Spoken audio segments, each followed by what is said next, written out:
ಈ ಧರ್ಮದ ಪವಿತ್ರ ಗ್ರಂಥ ಬೈಬಲ್ ಅಥವಾ ಸತ್ಯವೇದ ಎಂದು ಕರೆಯುತ್ತಾರೆ. ಈ ಗ್ರಂಥವು ದೇವರಿಂದ ಬರೆಯಲ್ಪಟ್ಟಿದೆ ಎನ್ನುವುದಕ್ಕೆ ಅನೇಕ ಸಾಕ್ಷಿ ಆಧಾರಗಳಿದ್ದು, ಇದು ಮನುಷ್ಯನ ಎಲ್ಲಾ ಪ್ರಶ್ನೆಗಳಿಗೂ ಉತ್ತರವನ್ನ ನೀಡುವಂತಹ ಗ್ರಂಥವಾಗಿದೆ. ಈ ಬೈಬಲ್ ಅಥವಾ ಸತ್ಯವೇದದಲ್ಲಿ 66 ಪುಸ್ತಕಗಳಿದ್ದು 40ಕ್ಕೂ ಹೆಚ್ಚು ಜನರು ಬರೆದಿದ್ದಾರೆ. ಈ 40 ಬರಹಗಾರರು ಬೇರೆ ಬೇರೆ ಕಾಲದಲ್ಲಿ ಜೀವಿಸಿದ್ದು, ಬೇರೆ ಬೇರೆ ಭಾಷೆಗಳನ್ನ ಮಾತನಾಡುವವರಾಗಿದ್ದು, ಬೇರೆ ಬೇರೆ ಕೆಲಸವನ್ನ ಮಾಡುವವರಾಗಿದ್ದಾರೆ. ಬೇರೆ ಬೇರೆ ಊರುಗಳಿಗೂ ಸಹ ಸೇರಿದವರಾಗಿದ್ದಾರೆ. ಕೆಲವರು ವಿದ್ಯಾವಂತರು, ಕೆಲವರು ಅವಿದ್ಯಾವಂತರು, ಕೆಲವರು ಮೀನುಗಾರರು, ವೈದ್ಯರು, ರಾಜರು, ಮಂತ್ರಿಗಳು, ಬಡವರು, ಶ್ರೀಮಂತರು, ಹೀಗೆ ಬೇರೆ ಬೇರೆ ವ್ಯಕ್ತಿಗಳಿಂದ ಬರೆಯಲ್ಪಟ್ಟಂತಹ ಪುಸ್ತಕವೇ ಈ ಸತ್ಯವೇದ ಅಥವಾ ಬೈಬಲ್ ಆಗಿದೆ. ಇವರು ಬೇರೆ ಬೇರೆ ಕಡೆಗಳಲ್ಲಿದ್ದರೂ ಒಂದೇ ದೇವರ ಬಗ್ಗೆ ಮತ್ತು ಆತನನ್ನ ಹುಡುಕಲು ಒಂದೇ ಮಾರ್ಗದ ಬಗ್ಗೆ ತಿಳಿಸಿರುವುದು ಆಶ್ಚರ್ಯಕರವಾಗಿದೆ. ಉದಾಹರಣೆಗೆ ನಾವು ಹೇಳುವುದಾದರೆ, ಒಂದು ತರಗತಿಯಲ್ಲಿ 50 ವಿದ್ಯಾರ್ಥಿಗಳಿದ್ದು, ಈ 50 ವಿದ್ಯಾರ್ಥಿಗಳಿಗೆ ಒಂದು ವಿಷಯದ ಬಗ್ಗೆ ಪ್ರಬಂಧ ಬರೆಯಿರಿ ಎಂದು ಹೇಳಿದರೆ 50 ವಿದ್ಯಾರ್ಥಿಗಳು 50 ರೀತಿಯಲ್ಲಿ ಬರೆಯುವವರಾಗಿದ್ದಾರೆ. ಆದರೆ ಈ ಬೈಬಲ್ ಅಥವಾ ಸತ್ಯವೇದವನ್ನ ಬರೆದಿರುವವರು ಬೇರೆ ಬೇರೆ ಭಾಷೆ, ಬೇರೆ ಬೇರೆ ಸ್ಥಳಗಳಲ್ಲಿ ಜೀವಿಸಿದವರಾಗಿದ್ದರೂ ಒಂದೇ ರೀತಿಯಲ್ಲಿ ಯಾವುದೇ ವ್ಯತ್ಯಾಸ ಇಲ್ಲದೆ, ಒಬ್ಬರಿಗೊಬ್ಬರ ವಿಷಯದಲ್ಲಿ ಯಾವುದೇ ವಿರೋಧವಿಲ್ಲದೆ, ಒಬ್ಬರ ವಿಷಯ ಮತ್ತೊಬ್ಬರ ವಿಷಯಕ್ಕೆ ಹೊಂದಾಣಿಕೆಯ ಕೊಂಡಿಯಾಗಿರುವುದನ್ನು ನೋಡಿದರೆ ಇನ್ನೂ ಆಶ್ಚರ್ಯಕರವಾಗಿದೆ. ಇಷ್ಟು ಮಾತ್ರವಲ್ಲದೆ, ವಿಜ್ಞಾನಕ್ಕೆ ಸಂಬಂಧಪಟ್ಟಂತಹ ಅನೇಕ ವಿಚಾರಗಳು ಈ ಬೈಬಲ್ನಲ್ಲಿ ಇರುವುದನ್ನು ನೋಡಿದರೆ ನಮಗೆ ಇನ್ನೂ ಹೆಚ್ಚು ಆಶ್ಚರ್ಯಕರವಾಗಿದೆ. ಅವುಗಳು ಯಾವುವೆಂದರೆ, ಯಾವುದೇ ಆಧಾರವಿಲ್ಲದೆ ತೂಗು ಹಾಕಲ್ಪಟ್ಟಿರುವ ಈ ಭೂಮಿ. ಗ್ರೀಕರು ಅಟ್ಲಾಸ್ ಎನ್ನುವ ದೇವರು ತನ್ನ ತೋಳ್ಬಲದಿಂದ ಈ ಭೂಮಿಯನ್ನ ಎತ್ತಿ ಹಿಡಿದಿದ್ದಾನೆ ಎಂದು ನಂಬಿದ್ದರು. ಐಗುಪ್ತರು ಈ ಭೂಮಿಯನ್ನ 5 ಕಂಬಗಳಿಂದ ಎತ್ತಿ ಹಿಡಿಯಲ್ಪಟ್ಟಿದೆ ಎಂದು ಹೇಳಿದ್ದರು. ಮತ್ತು ಹಿಂದೂ ದೇಶದಲ್ಲಿ ವಾಸಿಸುವ ಹಿಂದೂಗಳು ಆನೆ ಮೇಲೆ ಈ ಭೂಮಿಯನ್ನ ಇಡಲ್ಪಟ್ಟಿದೆ ಎಂದು, ಆ ಆನೆ ತನ್ನ ಮೈಯನ್ನ ಅಲುಗಾಡಿಸಿದರೆ ಭೂಕಂಪವಾಗುತ್ತದೆ ಎಂದು ನೆನೆಸಿಕೊಂಡಿದ್ದರು. ಆದರೆ ಇದೆಲ್ಲವೂ ಸಹ ಸುಳ್ಳು ಎಂಬುದಾಗಿ ಮೊಟ್ಟ ಮೊದಲನೇ ಬಾರಿಗೆ ಬಾಹ್ಯಾಕಾಶ ಸಂಶೋಧನೆಯಿಂದ ಬಯಲಾಯಿತು. ಆದರೆ ಈ ಬಾಹ್ಯಾಕಾಶ ಸಂಶೋಧನೆಗೆ ಮೊದಲು, ಅಂದರೆ 3600 ವರ್ಷಗಳ ಹಿಂದೆಯೇ ಕ್ರೈಸ್ತ ಧರ್ಮದ ಪವಿತ್ರ ಗ್ರಂಥವಾದ ಬೈಬಲ್ನಲ್ಲಿ ಯೋಬ ಎನ್ನುವ ಭಕ್ತನು ಭೂಲೋಕವನ್ನ ಯಾವ ಆಧಾರವೂ ಇಲ್ಲದೆ ತೂಗು ಹಾಕಿದ್ದಾನೆ ಎಂದು ಹೇಳಿರುವಂತಹ ವಿಚಾರ ಆಶ್ಚರ್ಯಕರವಾಗಿದೆ. ಅನೇಕ ವರ್ಷಗಳು ಜನರು ಈ ಭೂಮಿ ಒಂದು ತಟ್ಟೆ ಆಕಾರದಲ್ಲಿದೆ ಎಂದು ತಿಳಿದುಕೊಂಡಿದ್ದರು. ಭೂಮಿಗೆ ನೇರವಾಗಿ ನಡೆದುಕೊಂಡು ಹೋದರೆ ಕೊನೆಯಲ್ಲಿ ಒಂದು ಹಳ್ಳದಲ್ಲಿ ನಾವು ಬಿದ್ದು ಹೋಗುತ್ತೇವೆ ಎಂದು ನಂಬಿದ್ದರು. ಈ ನಂಬಿಕೆ 15ನೇ ಶತಮಾನದವರೆಗೂ ಇತ್ತು.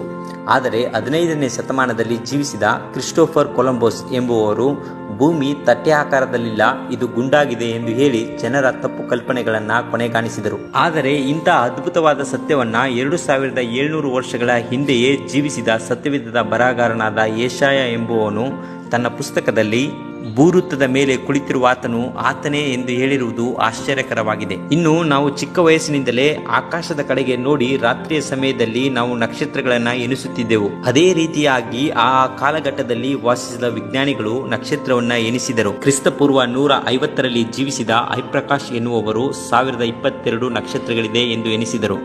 ನಂತರ ಟಾಲಮಿ ಎನ್ನುವರು 1026 ನಕ್ಷತ್ರಗಳಿವೆ ಎಂದು ಎನಿಸಿದರು. ನಂತರ ಗೆಲೀಲಿಯೋ ಎನ್ನುವವರು ತನ್ನ ಟೆಲಿಸ್ಕೋಪ್ ದೂರದರ್ಶಕ ಯಂತ್ರದ ಮುಖಾಂತರವಾಗಿ ನೋಡಿದಾಗ ಕೋಟ್ಯಾನುಕೋಟಿ ಎನಿಸಲಾದ ನಕ್ಷತ್ರಗಳು ಇದೆ ಎಂದು ತಿಳಿಸಿದರು.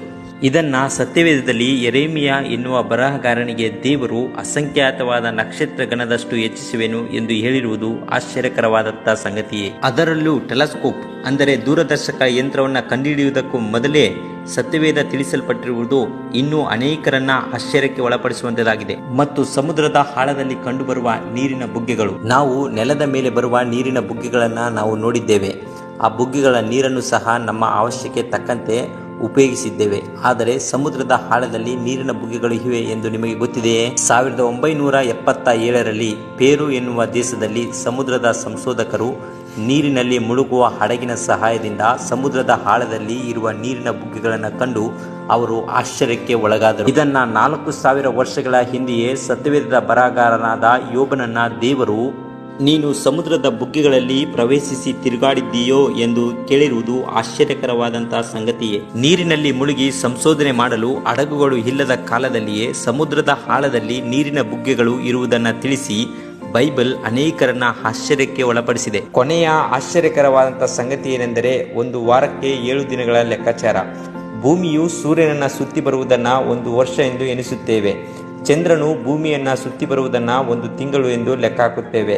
ಆದರೆ ಒಂದು ವಾರಕ್ಕೆ 7 ದಿನ ಎಂದು ಹೇಗೆ ಲೆಕ್ಕ ಹಾಕುವುದು ಗೊತ್ತೇ? ನಿಜವಾಗಿಯೂ ಇದು ಯಾರಿಗೂ ಸಹ ಗೊತ್ತಿಲ್ಲ. ಯಾವ ವಿಜ್ಞಾನಿಗಳು ಇದಕ್ಕೆ ಉತ್ತರ ನೀಡಿಲ್ಲ. ಆದರೆ ಸತ್ಯವೇದ ಇದಕ್ಕೆ ಉತ್ತರಿಸುವಂತದಾಗಿದೆ. ಅದೇನೆಂದರೆ 6 ದಿನಗಳಲ್ಲಿ ಕರ್ತನು ಆಕಾಶವನ್ನ, ಭೂಮಿಯನ್ನ, ಸಮುದ್ರವನ್ನ, ಅವುಗಳಲ್ಲಿರುವ ಸಮಸ್ತಗಳನ್ನೆಲ್ಲ ಉಂಟು ಮಾಡಿ 7ನೇ ದಿನದಲ್ಲಿ ವಿಶ್ರಮಿಸಿಕೊಂಡನು ಎಂದು ಸತ್ಯವೇದ ಸ್ಪಷ್ಟವಾಗಿ ತಿಳಿಸುತ್ತದೆ. ಹಾಗಾಗಿ ಒಂದು ವಾರಕ್ಕೆ 7 ದಿನ ಎಂಬುದು ಈ ಲೋಕವನ್ನ ಉಂಟು ಮಾಡಿದ ದೇವರ ಯೋಜನೆಯಾಗಿದೆ. ಈ ಭೂಮಿ ಆಕಾಶವನ್ನ ಉಂಟು ಮಾಡಿದ ಬೈಬಲ್ನ ಅಥವಾ ಸತ್ಯವೇದದ ದೇವರೇ ನಿಜವಾದ ದೇವರು ಎನ್ನುವುದಕ್ಕೆ ಒಂದು ವಾರಕ್ಕೆ 7 ದಿನ ಎನ್ನುವ ಲೆಕ್ಕಾಚಾರವೇ ಆಧಾರವಾಗಿದೆ. ಅನೇಕ ಧರ್ಮಗಳು ಚರಿತ್ರೆಯ ಬಗ್ಗೆ, ಇತಿಹಾಸದ ಬಗ್ಗೆ, ಕಟ್ಟುಕತೆಗಳ ಬಗ್ಗೆ ಹೇಳುತ್ತವೆ. ಆದರೆ ಸತ್ಯವೇದ ಬೈಬಲ್ ಭೂಮಿಯ ಬಗ್ಗೆಯೂ, ಸಮುದ್ರದ ಬಗ್ಗೆಯೂ, ಆಕಾಶದ ಬಗ್ಗೆಯೂ ತಿಳಿಸಿರುವುದು ಆಶ್ಚರ್ಯಕರವಾದಂತಹ ಸಂಗತಿಯೇ. ಹೀಗೆ ನಿಜವಾದ ದೇವರು ಯಾರು ಎನ್ನುವ ಪ್ರಶ್ನೆಗೆ 100ಕ್ಕಿಂತಲೂ ಹೆಚ್ಚಾಗಿರುವ ವಿಜ್ಞಾನದ ಸತ್ಯ ಸಂಶೋಧನೆಗಳು, 5,000 6,000ಕ್ಕಿಂತಲೂ ಹೆಚ್ಚಾಗಿರುವ ಸತ್ಯವೇದದ ಇತಿಹಾಸದ ಆಧಾರಗಳು, ಪುರಾತತ್ವ ಶಾಸ್ತ್ರದಲ್ಲಿ ದೊರಕಿರುವ ನಿಜವಾದ ಆಧಾರಗಳು, ಕ್ರೈಸ್ತ ಧರ್ಮದ ಪವಿತ್ರ ಗ್ರಂಥವಾದ ಬೈಬಲನ್ನ ಬರೆದ ದೇವರೇ ನಿಜವಾದ ದೇವರು ಎಂದು ಸಾರಿ ಹೇಳುತ್ತವೆ. ಈ ಬೈಬಲಿನ ದೇವರೇ ಪ್ರಪಂಚವನ್ನ, ನಮ್ಮೆಲ್ಲರನ್ನ ಸೃಷ್ಟಿ ಮಾಡಿದ ದೇವರು ಎಂದು ಸಹ ತಿಳಿಸುತ್ತದೆ. ಹಾಗಾಗಿ ನಾವು ಸೃಷ್ಟಿ ಮಾಡಿಕೊಂಡಿರುವುದು ದೇವರುಗಳಲ್ಲ, ನಮ್ಮನ್ನ ಸೃಷ್ಟಿ ಮಾಡಿರುವುದೇ ದೇವರು. ಈ ನಿಜವಾದ ದೇವರು ನಮಗಾಗಿ ಜೀವವನ್ನ ನೀಡಲು ಈ ಲೋಕಕ್ಕೆ ಬಂದರು. ಅವರು ಯಾರೆಂದರೆ ನಮ್ಮ ರಕ್ಷಕನಾದಂತಹ ಯೇಸು ಸ್ವಾಮಿ. ಅವರೇ ನಮ್ಮೆಲ್ಲರಿಗೂ ಸಹ ಸತ್ಯವೂ, ಜೀವವೂ, ಮಾರ್ಗವೂ ಆಗಿದ್ದಾರೆ. ಈ ಸಂದೇಶ ಇಷ್ಟವಾದರೆ